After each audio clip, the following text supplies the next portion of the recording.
What's up, everybody? It's Soren Baker. Amir Rahimi. And today on The Great Debaters, we're taking it back to the debut album from Tribe Called Quest, y'all.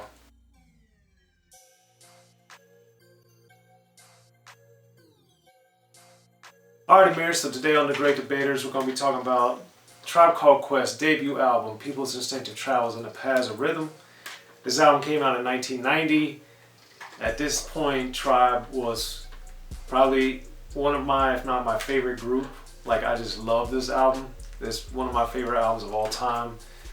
And because of my love for it and its lack of profanity, I played it for my daughter dozens, if not hundreds of times. And she loves it too, thankfully. Shout out to Lauren.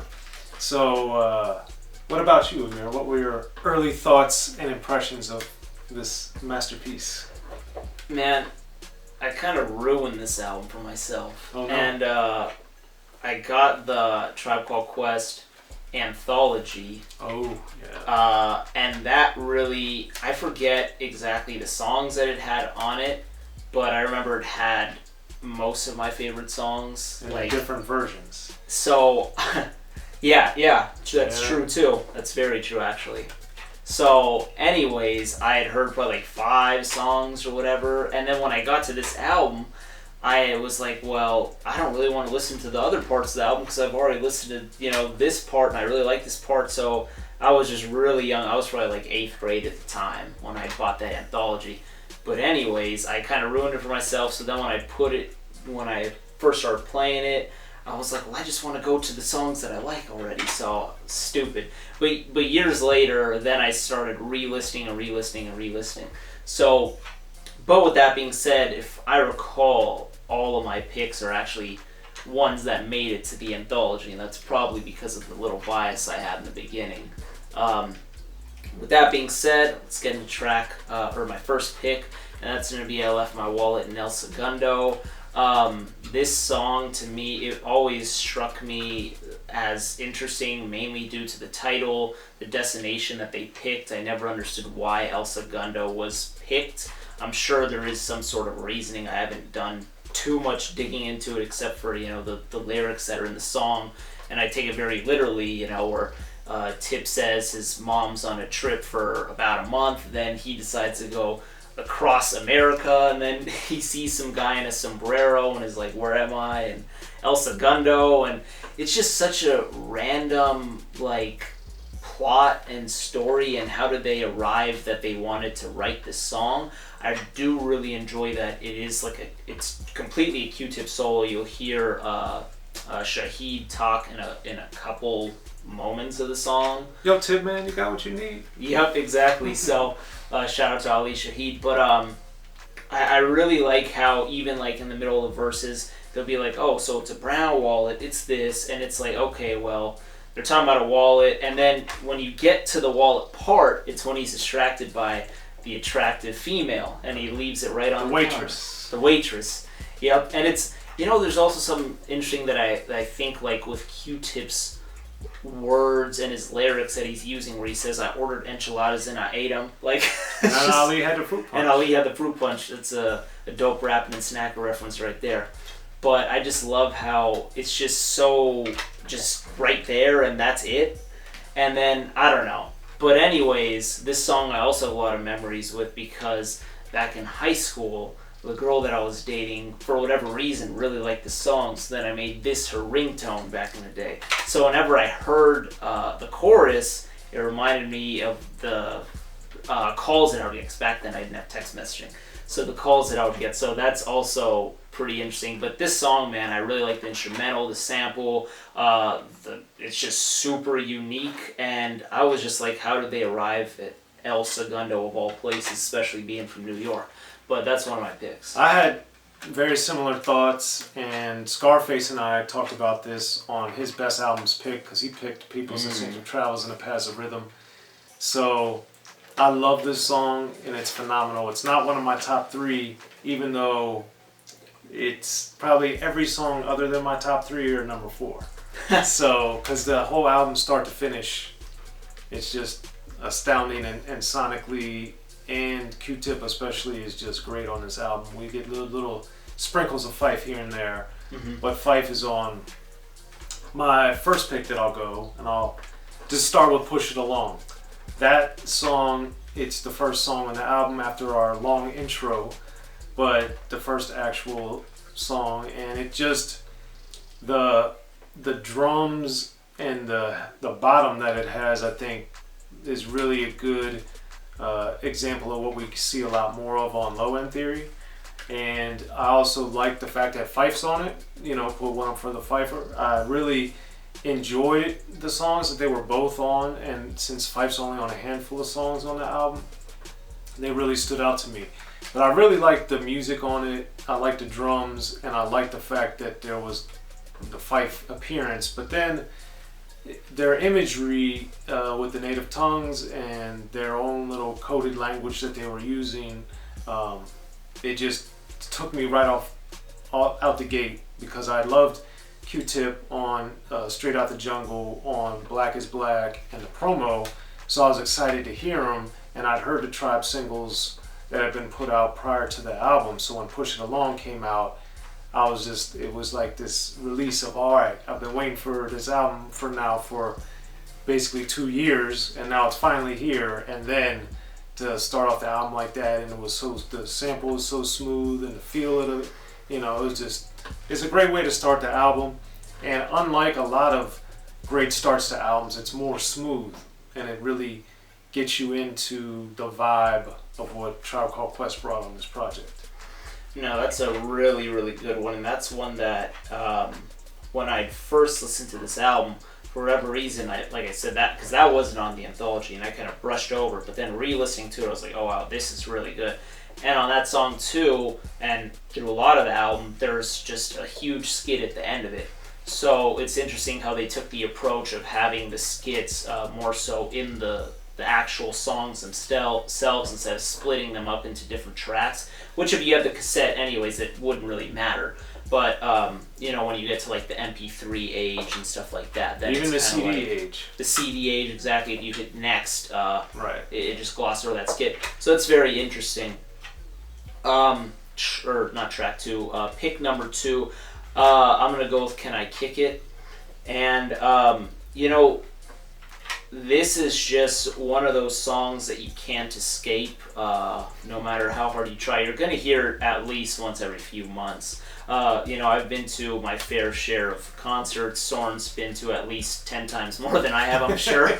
So anyways. I know a few hundred concerts, yes. So basically, I mean, they're going to play this song at the beginning. It's always a safe bet for the DJ to play when he's, just setting up and waiting for the main act or one of the people before the headliners comes up. It's always a safe bet. It gets the crowd involved. It's just such an easy song, and it's very friendly. Can I kick it? Yes, you can. It's got quotables. They've sold tons of merch on just that phrase alone. And then also, they also have like rugs made out of it because, wipe your feet really well on the rhythm rug or really good on the rhythm rug. So that's just such a dope lyric in itself. But just the song, just the whole sonics of the song is just something that's just excellent. I love the drums on it. Just the samples are great. It's just really one of those tracks that, honestly, the whole vibe and the feel of it is something that I really like, and it's one of those songs that's just a hip-hop staple, and it needs to be, it's a classic, really, in every sense of the term. So that's my second pick. Agreed on all fronts, and that's also one of my picks. That's also one of my daughter and my favorite songs to listen to together. Another shout out to Lauren, but she loves this song, and it's for all the reasons Amir said. I also, again, like the fact that Fife is on it, because they have such a good chemistry on this song as they did on Push It Along. And this is one of those songs where it just sounds like it's fun and relaxing at the same time to me, which is a little bit of a paradox, but it's one of those perfect things. And I like the fact that, as is done on Push It Along and other songs on the album, they let the beat right at the end. So you get to hear the instrumental and really like listen to it. And with Push It Along, the drums on here are just so amazing. And we really, again, this was probably the second pick that I would say was foreshadowing into what we get with Low End Theory. But sonically, the song is just stellar. And what what Q-Tip did on production with the album. You know, her powers on the studio post-production side of things is amazing, and it's just an astonishing record. And when you listen to this album, regardless of what song, and you realize there's no profanity, and it's so good, it just shows you the heights that you can achieve without cussing. Of course, as anyone that knows me and knows what I like rap-wise, I don't mind profanity at all. But it's just interesting when an artist or a group is able to make great music without cussing, that it just, to me, makes it even more interesting. This is very true. And moving on to my last pick, I think that the most popular songs on here would probably be Can I Kick It In, Bonita Applebum. For whatever reason, Bonita Applebum, and I think I said this in a previous video sometime, one of the Great Debaters a while back, but for some reason Bonita Applebum, although I acknowledge it's like a great song and a classic, it's not one that I play a lot. I don't know why. It's one on where we debated the remix versus the original. Ah, there we go. So it might have been the Scenario remix one. No, the Bonita Applebum. Oh, the Bonita Applebum. Yeah, we did that one. Duh. So anyways, I'm not like the most crazy about that song, although I do like it. So that's not my third pick. I don't know if that's your third pick, but my last pick would be Description of a Fool. And it's a very interesting pick.